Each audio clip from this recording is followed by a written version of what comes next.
Top of the morning, security gang. Welcome back to the CyberHub Podcast. My name is James Azar. I'm the host and the Chief Information Security Officer by trade. Thank you all for tuning in this morning, Thursday, October 16th, 2025. Oh, do we have a show for all of y'all today? A packed show. We'll kick off with F5. We'll move on to a few data breaches, or I think one more data breach, and then we'll get into a bunch of vulnerabilities. So Patch Tuesday was a few days ago.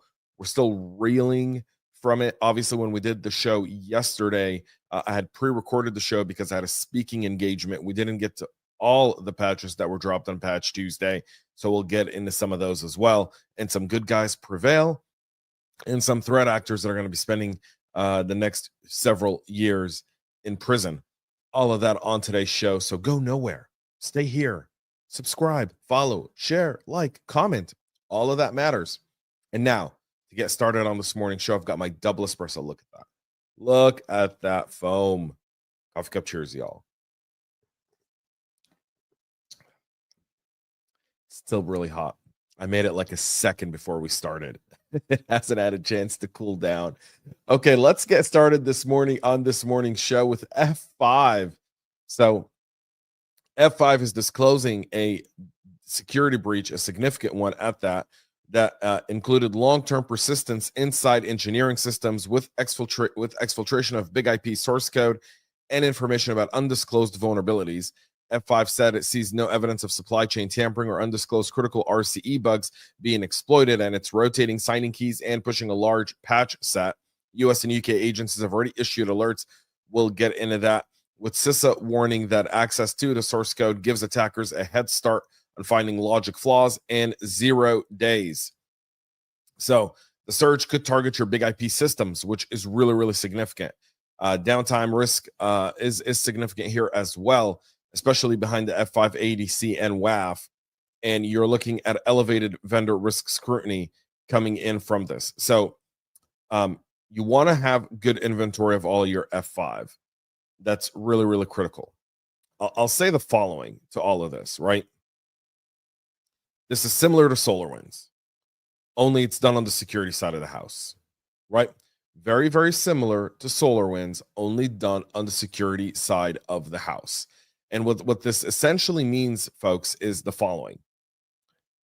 Our security tools, we always know they were a target. F5, Big IP has always been something we've talked about here on the show. In fact, the search we did this morning with Notebook LM of all of our show history said we talked about Big IP over 20 times. This is episode 995, right? We're 5 episodes away. Episode 1000 will not be this Monday. It'll be the following Monday. And it's going to be epic. Epic. All right. So stay tuned. Next week, we'll be announcing everything that's happening on episode 1000. All right. So having said all of that, you want to pay attention to it. But that's not it. We also know that more information coming to light is pointing the finger at China. Is anyone surprised? I always said, like SolarWinds, everyone was pointing the finger at Russia, and I go, like, Russia had some fingerprints in there, but it was all China. It just, the TTPs and IOCs made sense. It was the long game. And the Chinese, they love the long game. So some of the subsequent reporting is tying the operation to Chinese state interest. That's UNC 5221, also known as Brickstorm. F5 shipped fixes for dozens of the big IP and related bugs. Many of those are high severity, and the government has reiterated the need to patch and harden quickly. So you want to make sure you get that done. Although it hasn't publicly said so, F5 does believe China's behind the attack, according to Bloomberg there. Google Threat Intelligence Group and Mandiant linked Brickstorm to the actor tracked as UNC 5221. Mandiant and CrowdStrike have been assisting F5 with investigating the incident and securing its system. And now here's what's going to happen at F5. I'm going to give you a little bit of some insider kind of football. Their engineering team is going to scale fast, because essentially we know this to be true because Microsoft went through this after SolarWinds. Because when the attackers got into SolarWinds, they got into Microsoft source code. And then subsequently, if you look at 2021, 2022, we had a record number of Microsoft zero days, including several that compromised Exchange servers and so much more, and including the State Department under President Biden, and so much of the stuff that happened back then. So we're likely going to see the Chinese now do the same. Now, they've been called out. They know they're running against a sand clock. The vulnerabilities they discover could be vulnerabilities that F5 discovers, and they patch up. So they are on a time clock, and they're going to move fast. The mitigation here is significant. The patching is significant. The logging is significant. The training of your security operations team to actually look for anomalies, discover specific exfiltration or specific lateral movement from big IP into the rest of your environment is going to be significant.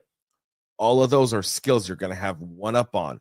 It's conversations you need to be having today with your security operations team, with your MSSPs, with your partners in your business. If you have F5, I'm not saying rip F5, I'm not saying replace F5.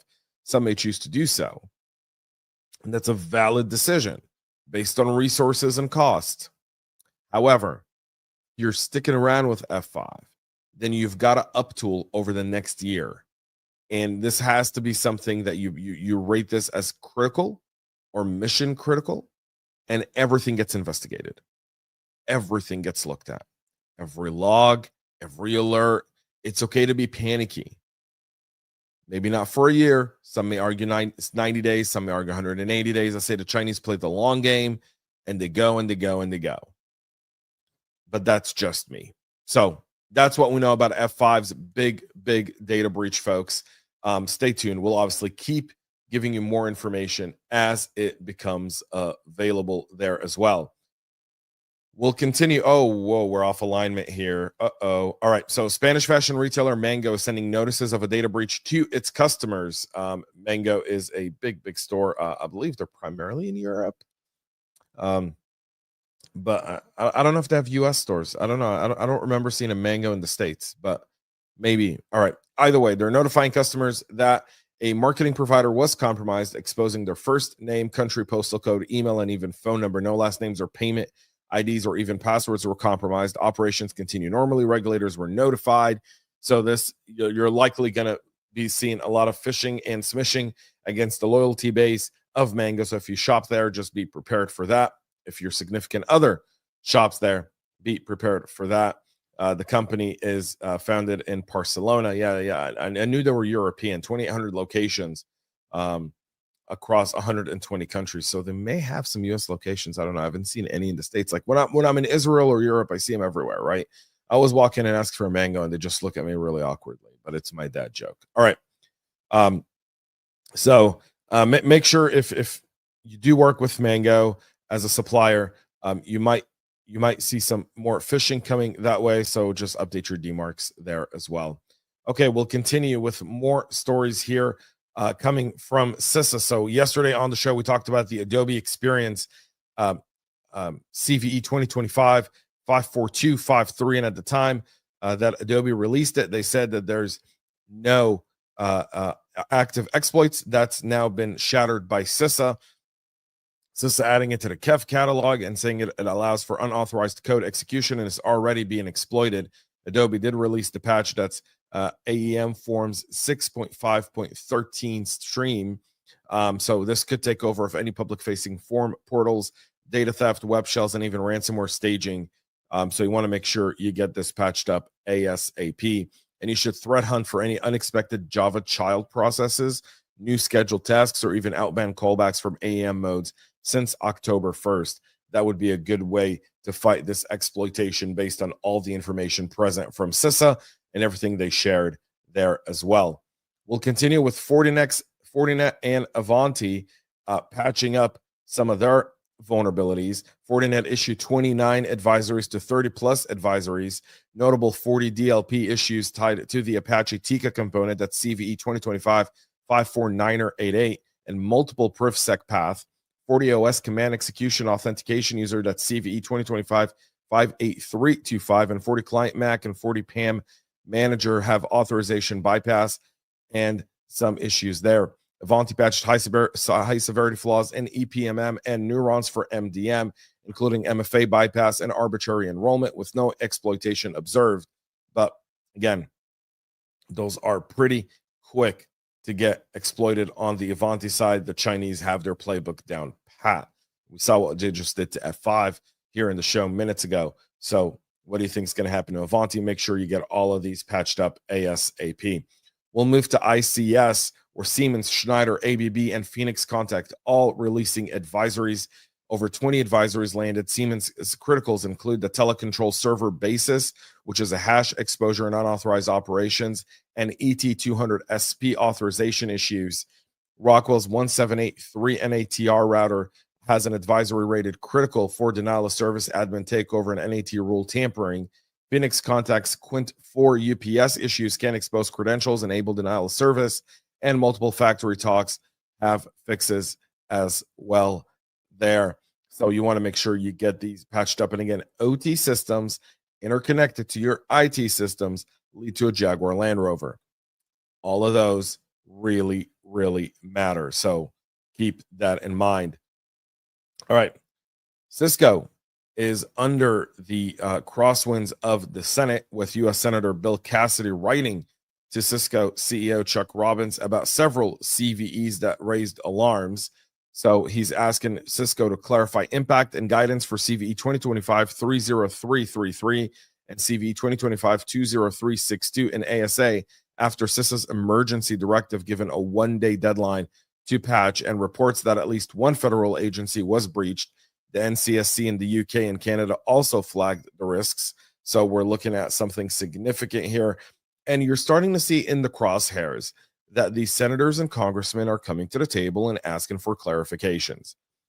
And maybe these types of inquiries, while I'm not encouraging government regulation, help drive the idea of shipping good software out. Maybe they help it. Senator Cassidy is the chairman on the Committee of Health, Education, Labor, and Pensions, and noted that at least one federal agency has already been breached as a result of the vulnerability, likely one agency that he is the chairman of the committee on, and you see 4 there. So one of those has been victimized as part of that. He'll have to answer to that.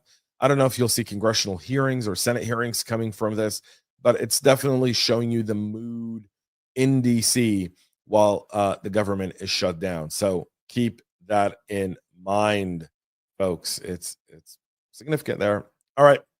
Capita is a provider of data-driven business processes services.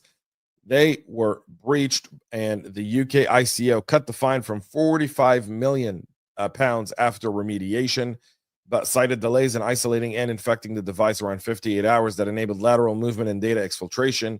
At the time, Black Pasta, we haven't said that name in a while, claimed responsibility for the attack. They were now fined 14 million pounds instead of, as that's around $18.7 million for a data breach that exposed the information of 6.6 million people. Now, again, that's money that goes to the government, doesn't go to the victims. Hundreds of retirement plans providers were impacted by this breach, and the attackers had access to their environment for approximately 58 hours. This was back in 2023. So this saga coming to an end. The great state of Florida, it's making some moves here, specifically targeting Roku for unlawfully monetizing children's data, including precise geolocation.